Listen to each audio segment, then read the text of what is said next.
This is Ben Cohen. I'm interviewing Arnold Saltzman on Monday, the 23rd, right?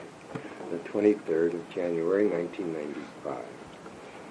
Arnold, have you been subjected to this kind of thing before? I don't think I've been interviewed in a formal way. I mean, people may have asked, how did I get into the field, but in terms of a rather, well, not too lengthy, but, an interview with this number of questions, a beginning and an ending, I don't think so. No. Okay. So there isn't any place where something is stored that might be of interest to the Archives Committee? Not that I can recall. An interview with you? No. Okay. Okay, let's go back to your beginnings as a social worker. Tell me a little bit about how you happened to get into the field, a little of your history. I was a student at Lamar University in Beaumont, Texas. I had just returned from a 6-month stint in the Army, which was to fulfill a military obligation, and came back with the idea that I wanted to complete my degree. And at that time I was majoring in history and began a minor in sociology.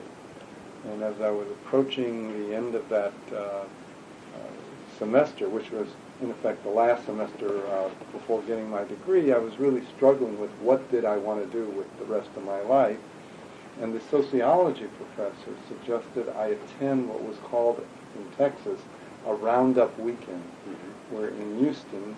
Very appropriate. Yes, right. In Houston, roughly 90 miles from Beaumont, they had several of the graduate schools represented at this weekend. There was LSU, Tulane University, the University of Texas. Seems to me there was a fourth one, I just can't remember, where they would come in, describe their graduate programs, social work. He thought, by virtue of the way I participated in the sociology the classes that he was teaching, that I would be inclined to be interested in social work. And after that weekend, I was really kind of impressed with what they described as a course of study and the approach to field work and so on. So I was about to leave that weekend and return from Houston to Beaumont when someone, and I can't remember who, mentioned that if I was going to pursue a degree in social work, that they knew the Jewish Family Service in Houston, Texas was looking for someone to provide a scholarship to that individual and in effect pay their way through graduate school with the understanding that you would come back and fulfill an obligation of 2 or maybe more years with the agency. And that's what did it. It happened to be a Jewish Family Service, so it was a clinical agency. It's possible that the Jewish Community Center approached me and said, we have a scholarship, and it was, because I really didn't distinguish so clearly at that point in time between the clinical and the center field or the other field. And so I did get the scholarship from the Jewish Family Service interviewing there, and they said, conditional upon my being accepted by the School of Social Work, they would provide the funding. And I did, and went to Tulane, and then went back to work with them for actually 3 years. 3 years. So you more than fulfilled your obligation. Yeah, right. Okay. And where'd you go from there? How long did you stay there? I was in Houston for 3 years, and I would say in that third year, I attended a workshop, a seminar given by Frances Scherz. She was with the Chicago Jewish Family Service, and she was espousing the virtues of family therapy, meeting with the family as a unit, and kind of confronting the issues that were, it more had to do with systems theory, and confronting some of the today and tomorrow kinds of issues the family was dealing with, and trying to kind of have them really kind of look at each other and feel with one another in this group setting. So I attended that seminar, and it felt right for me, and I went back to the Houston JFS and began to employ some of the theories and concepts that I learned from that workshop, and was encouraged to do so by my supervisor. But then, after a while, she recognized, and I recognized, that if I was really going to refine my skills in that area, that perhaps going to Chicago and working under Francis Schurz would be the way to go. And so at the end of the 3 years in Houston, I left and went to work at the JFS in Chicago, and did benefit from working with Francis Schurz in that Let's put some years into this. Oh, okay. You graduated? I graduated in 61 and worked at the JFS for the 3 years following my graduation, so I guess in 61, 62, 63, 63, 64, probably went to Chicago. I was in Chicago for about 2.5 years, left there in 67 to take a position as the director of the JFS in New Orleans. Now, at the point I left Chicago, I became an assistant district administrator. They talked about that. That was a title where I was an assistant to the director of a regional office. And so I'd taken on some administrative responsibilities at that point, supervising a student or two and that sort of thing. And when I got a call from the New Orleans Jewish Community Service, a very small agency, and there some people knew me from my days of going to Tulane, and suggested that I come there and interview for the job as director of a small JFS. Then one interesting note, while in Houston, when I was a caseworker at the Houston JFS, Ted Canner was the assistant director of the Jewish Community Center there. And that's when I first began to work with Ted. We did some joint programming between the center and the JFS. So that was kind of a nice experience. Interesting, because Ted is from Wilkes-Barre, Pennsylvania, and I'm from Scranton, Pennsylvania. Oh, really? Yeah. And they're twin cities. Right. Yeah. So we both have a connection with them. Yeah. Had an early connection. Absolutely. Okay. Now, of all the three positions you mentioned, right? Four. Let's see. There was Houston, then Chicago, and then New Orleans. Right? New Orleans. Okay. And now to get to how you got here. To here. Okay. I was in New Orleans. Let's see. It was 67. Wait, 67. I left New Orleans, I guess, and went to, I left Chicago, went to New Orleans in 67. Stayed in New Orleans for 8 years. Was director of the JFS there for about 2 to 3 years, and was asked at that point in time to consider becoming an assistant director of the Federation. And it was kind of an opportunity to try myself out in another way in this field of social work without having to make a move. Because it's during that 8-year period that we're back in New Orleans, or I'm back in New Orleans, but Barbara, who I married in 63, is with me. Our 3 children are born there. So we spent a nice 8-year period in New Orleans, where I was, for a period of time, director of JFS, but then assistant director of the Federation, and then became the associate director, and in 1974, somewhere in there, was named the board approved my becoming the director of the Federation, roughly November of 74, I think. And the director was going to go into endowment work. He reached a point where he was considering at least partial retirement, and I had indicated to them that unless I could see that I was going to become the director there, that probably it was time for me to move on. And so they did, by board decree, so to speak, naming the Federation director. But then it's somewhere shortly after that, I think around February of 75, that I got a call from Los Angeles asking me to consider applying for the JFS position here. And I am not sure, but I suspect that may have been prompted by Ted Canner, who was here at that time as assistant director. I wouldn't be surprised. That he may have known of my work in New Orleans and at least thrown my name out to the local group. Right. And And so I came up here in roughly February of '75 and interviewed for the position, and then returned to assume that position in June of '75.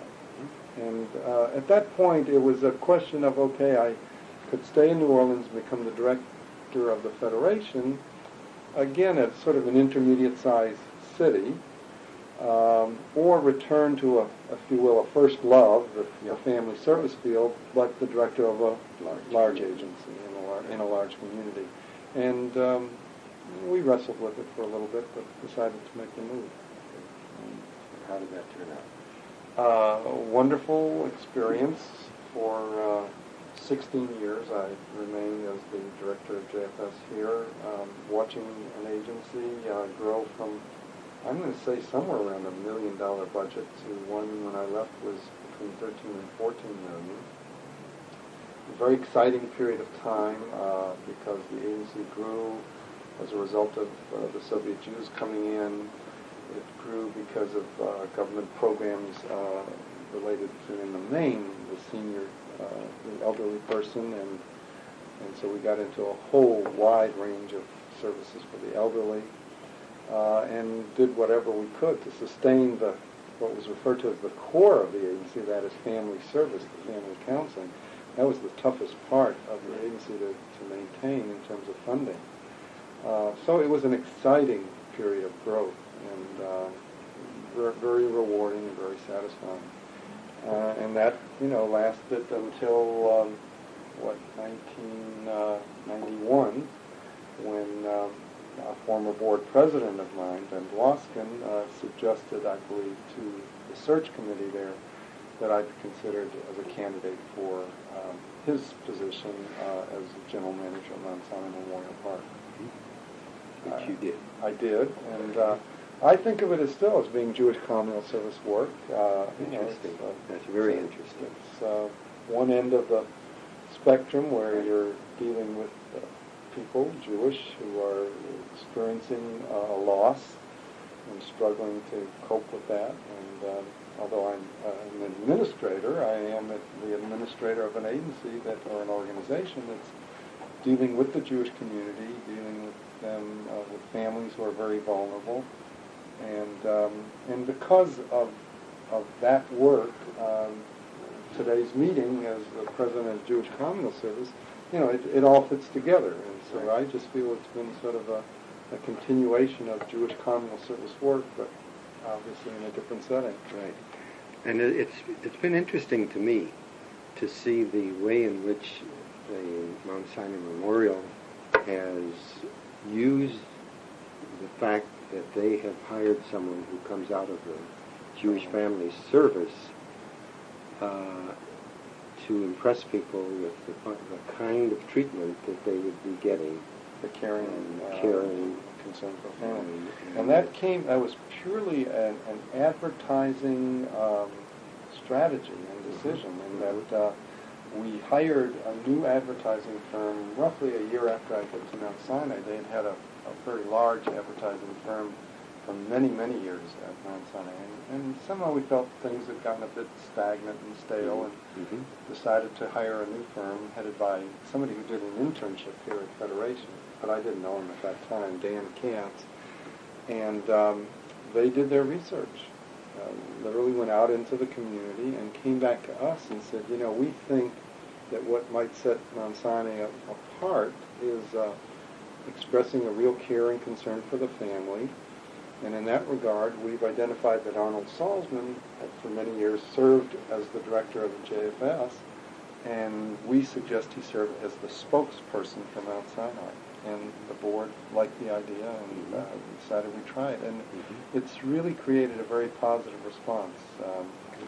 Even if people are calling to complain because they're unhappy about something, one thing or another at Mount, they do it in the context of that ad. Right. And that if I really mean what I say, that I care about a family, I get on the phone. Right. So, I think the message has been heard, and it certainly is one that we want to have heard, a positive caring for the family. Good. Well, this is a very interesting. Do you know of any other people from the field of social work who I don't. And you know what was really interesting was when Ben first approached me, it was before he was as close to retirement. He said to me that he was thinking of retiring in around 3 or 4 years, and that he was looking for sort of a junior person to work with him and be groomed to succeed him. And did I know of some maybe assistant director in the field or some very small agency where it would be a young person who would be willing to come in there and spend 3 or 4 years learning. So I said, well, as a matter of fact, I'm going to a conference. Let me check it out. And when I did speak to my colleagues, it was really as though they almost laughed me away. I mean, that they just would not consider the idea of going to work for a mortuary, for a cemetery. And I came back and said, Ben, I tried, but nobody's interested. And at that point, he really wasn't talking to me so much as, you know, a candidate. But later, I think in part because of his heart attack, the idea of retiring became something that came more quickly for him. And at that point, the whole philosophy in terms of the search changed, and they said we're going after a senior person and someone that would, you know, in a much shorter period of time succeed them. And would I consider becoming a candidate myself? And I must say, I had to wrestle with my own feelings about that. Sure you did. But I'm glad I did it. Good. It's really been a nice change. Well, tell me something about the kinds of experiences that you've had in your entire career, some of the frustrations and satisfactions. Okay.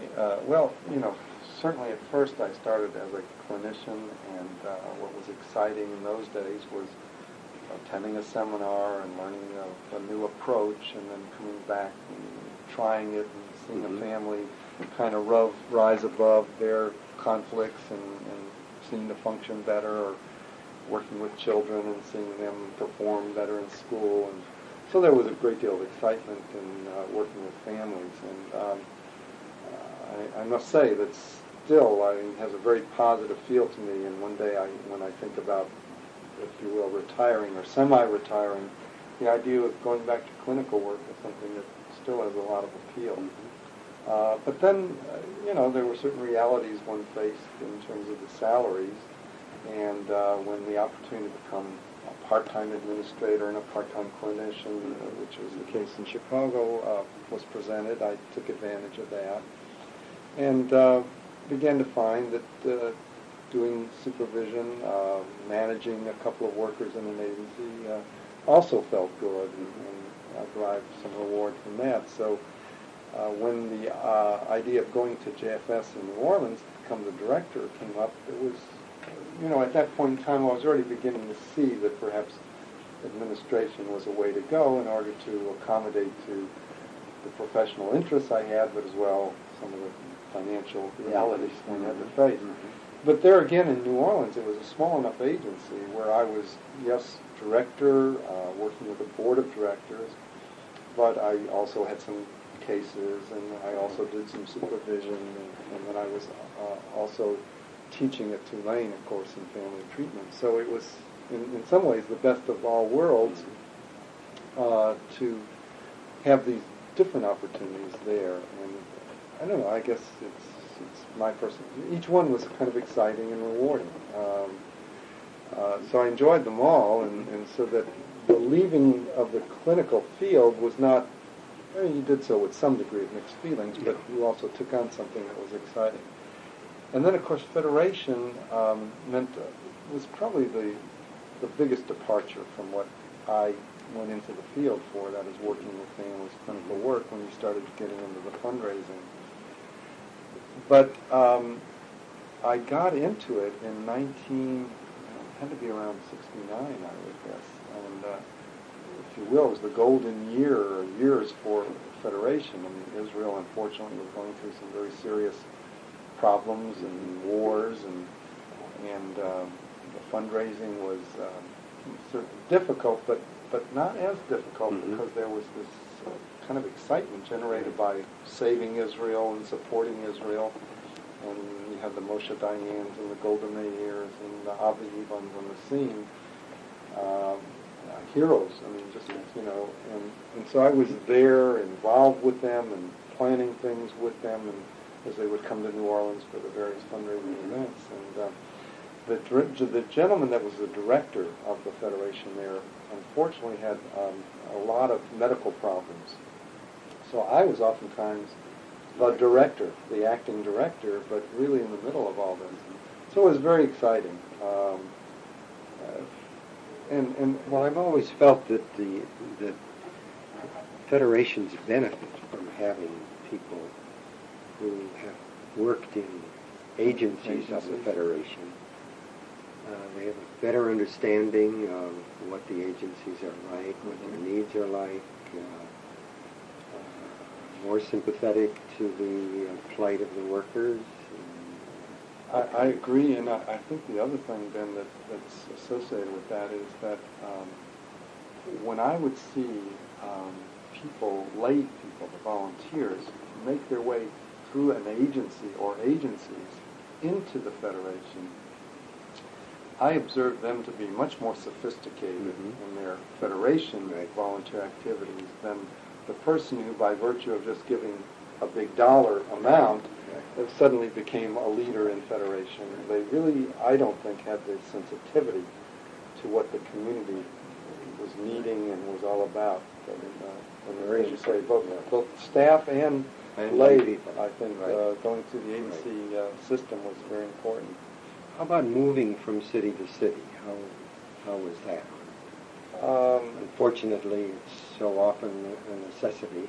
Yeah. How did it affect your family?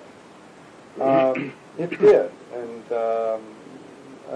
both positively and negatively. But I mean, we will look back and I suppose it wasn't as critical when it was just myself or Barbara and myself making those moves. Although she too, was a giving up when we left Chicago, giving up of. She grew up in Chicago, so giving up friends and family. Going to a New Orleans. And then, of course, we had the 3 children there, and they became parts of these little toddler groups, and then they started school. And so, when you leave, they left something behind. But interestingly enough, the decision to leave New Orleans was one certainly driven professionally, but it really followed on the heels of some very traumatic experiences in New Orleans.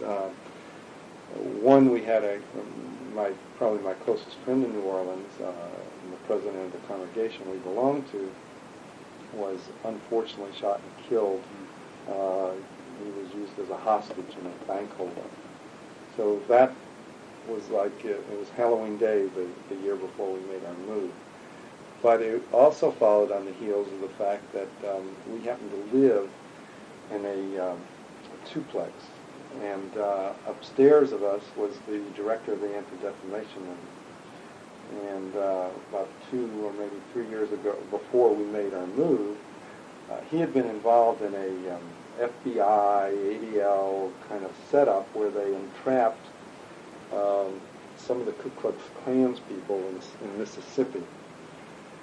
And as a result of that, his home, which was in effect our home, became the target of a gentleman who was in the news not too long ago, Byron de la Beckwith, where he was tried for the killing and finally convicted of the killing of Medgar Evers. But they caught de la Beckwith coming from Mississippi with a map and time bombs and rifles and so on. The plan he had was to set a bomb off underneath the house we were living in. Wow. So, there were some traumatic things going on. We moved out of the house. Federation, in fact, moved us out of the house when that incident occurred. That was 73, I guess, because it was a week later. It was between Rosh Hashanah and Yom Kippur that this was going on, and then the Yom Kippur War breaks out. So we move out of the house to a downtown hotel, but we can't really concentrate on looking for another place. And Barbara's pregnant. We ended up moving back into that place. Interestingly enough, the police had gotten a tip on this, and they moved Botnick out. It left us sitting there. Anyway, those things were going on in New Orleans with me professionally, and kind of contributed to maybe it's time to leave New Orleans and start something else. And, but it did have its effect on the kids, and the changes, and its effect on Barbara in terms of friendships that you make, and you have to start all over again. And also, it's a way of life. New Orleans was a small city with a small Jewish community. LA is a big city, spread out, large Jewish community. So there are all kinds of adjustments one goes through in the name of advancing oneself professionally. Well, what social movements or activities were you involved with? It seemed to be important,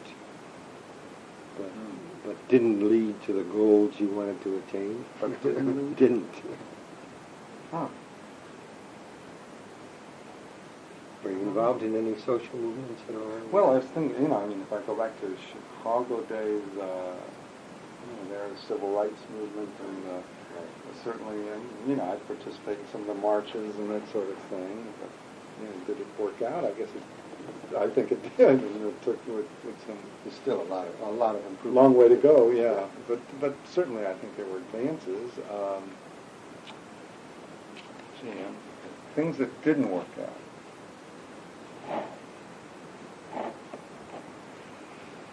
I don't know, Ben. I'm having trouble thinking of failures. That's fine. Certainly there's disappointments and there's frustrations, but I can't. Okay. Well, the only thing I would say to you is that concomitant with my making this move from JFS to Mount Sinai, there was certainly a feeling at that point, some 3-4 years ago, that Federation had sort of plateaued in terms of its fundraising capacity, and United Way certainly was having its difficulties nationally and locally. And I was kind of looking at an agency that had really enjoyed such tremendous growth and was providing such a wealth of meaningful services, and I sort of wondered, I didn't think that would continue.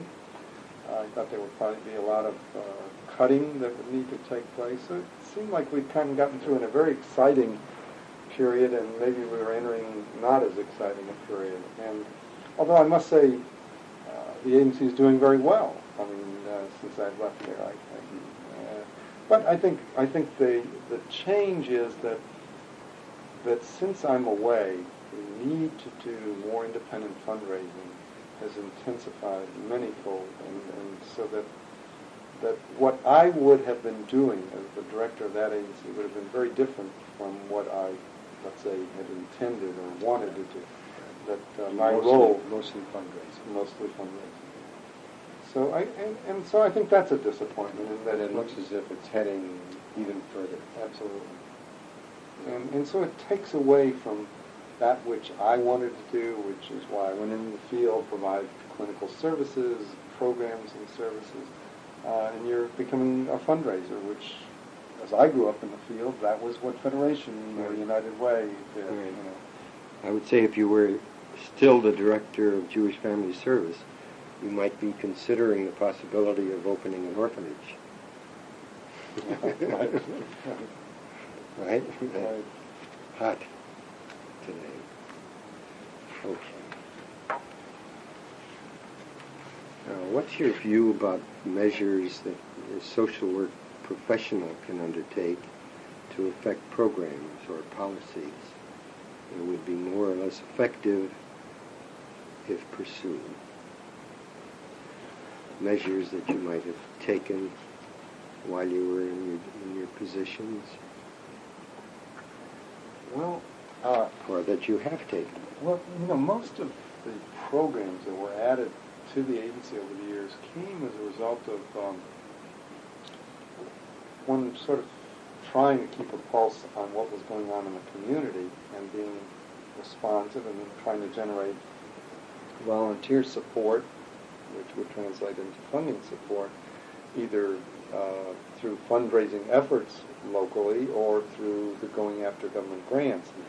And so if just a couple of the things that are on the scene right now, you hear about family violence, abuse. We began to see some evidence of that in our cases.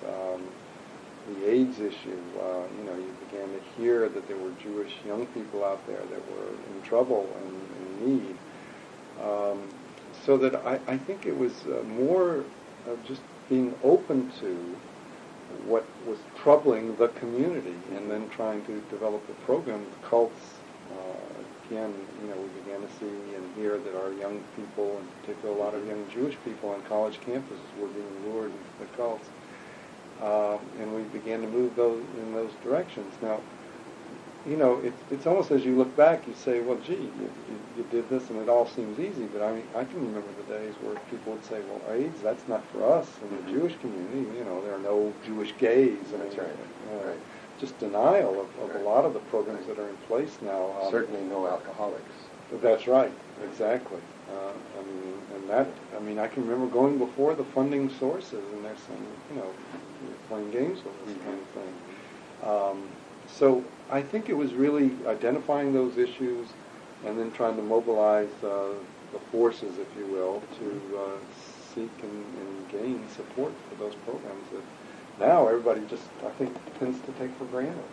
But there was really a lot of denial around whether or not these were Jewish issues and needed any kind of Jewish response.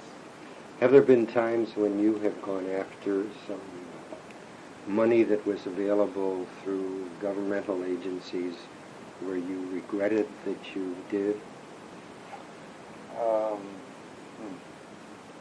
Well, I would tell you that a part, again, of my struggle, and I'm sure a factor influencing my decision to leave JFS, was that there's no question but that as you take on more and more government programming, you're going in directions that are not consistent with, let's say, the interests and concerns that brought me into the Jewish communal service field. Your doors are open. Now, certainly in Los Angeles you can be satisfied that you're serving in the main the Jewish community. But there's, I think, going to be more and more challenges to, if you're accepting all of these dollars, government dollars and so on, what about your board of directors? Why is it only Jewish? Shouldn't it reflect more of the constituents that you're here to serve? What about your staff? And your staff.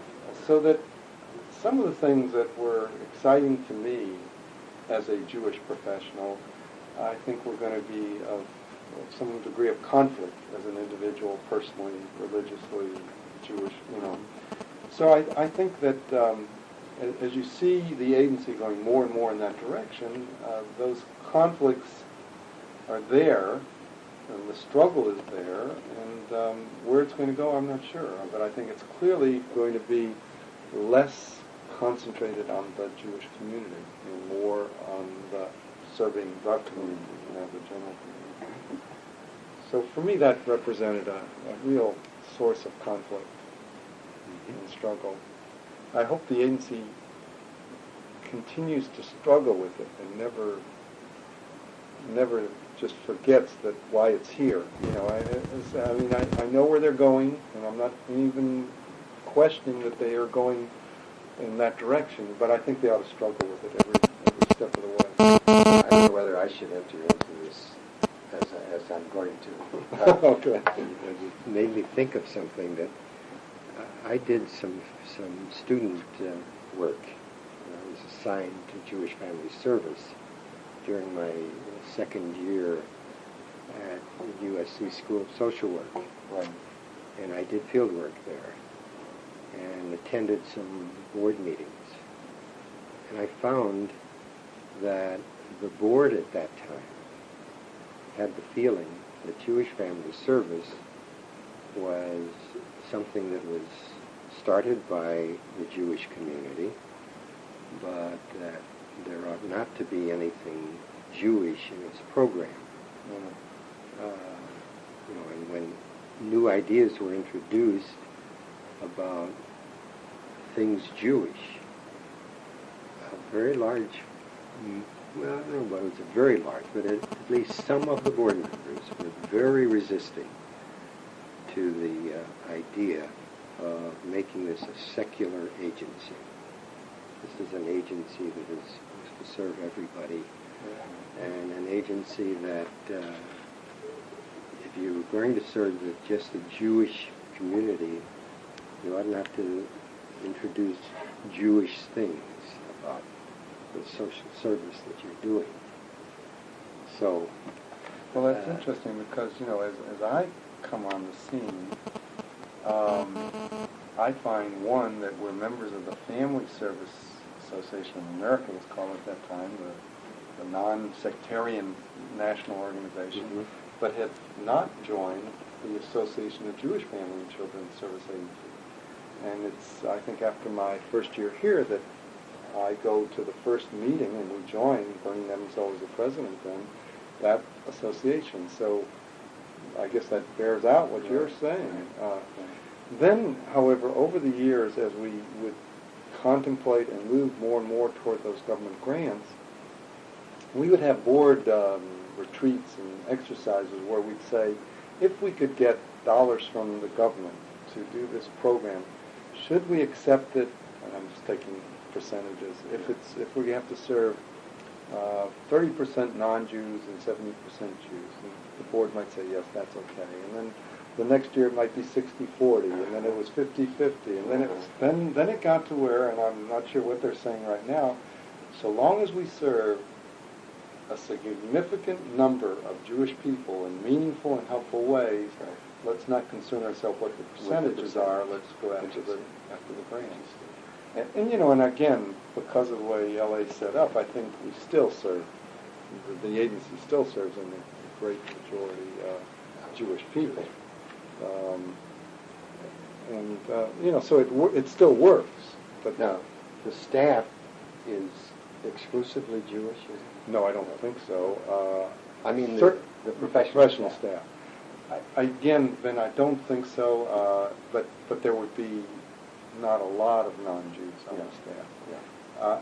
But having said that, I think there's another interesting dimension to that is that many of the staff are hired as a result of a government grant.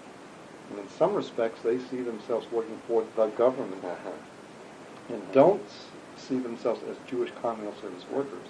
Right. So even though they're Jewish, they're not Jewish in the sense of being connected to the Jewish community necessarily. Right.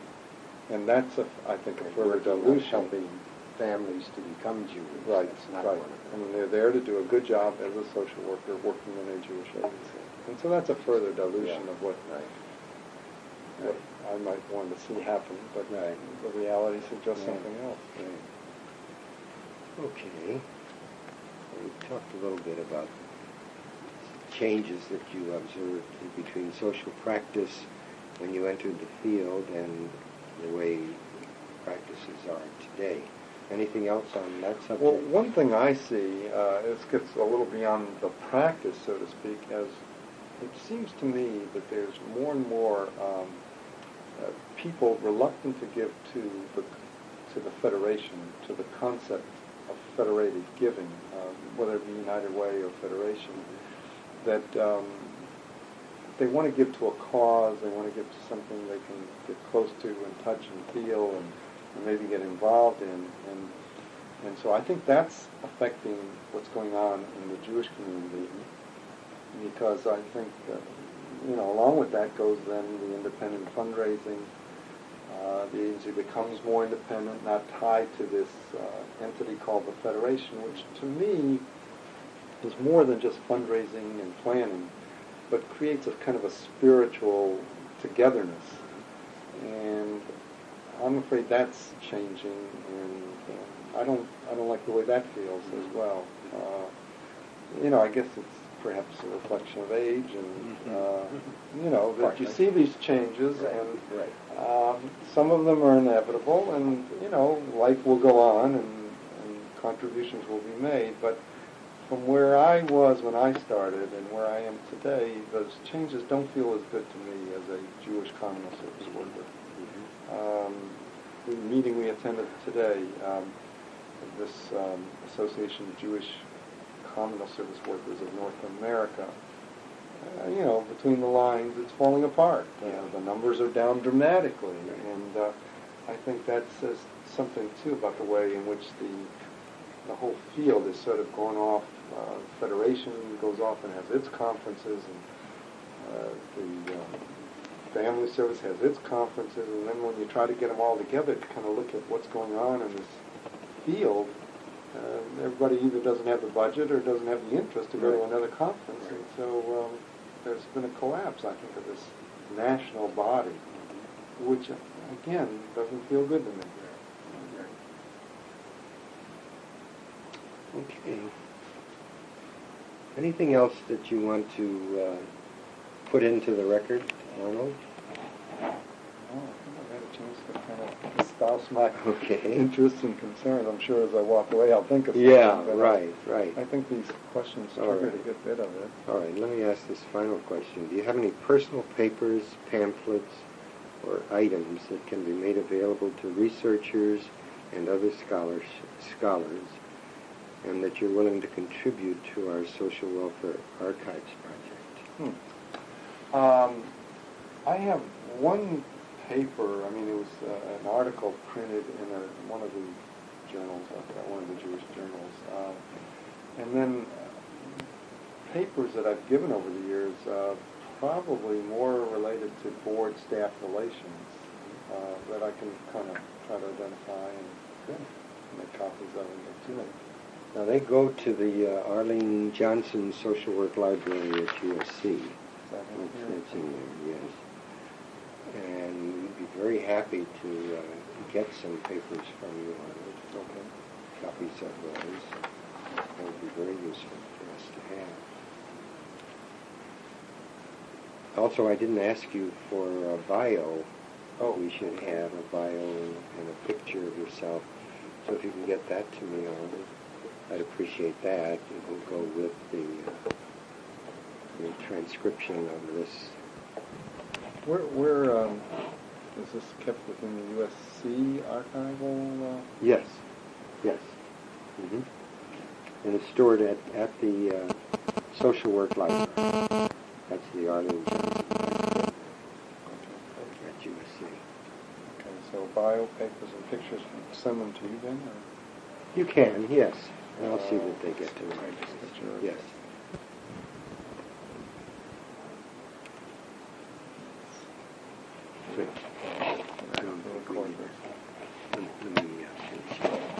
All right, Arnold, this has been very, very interesting to me, and I'm sure it will be very useful in our archives. And thank you very much for your time, and it's been a pleasure to do this. Well, thank you.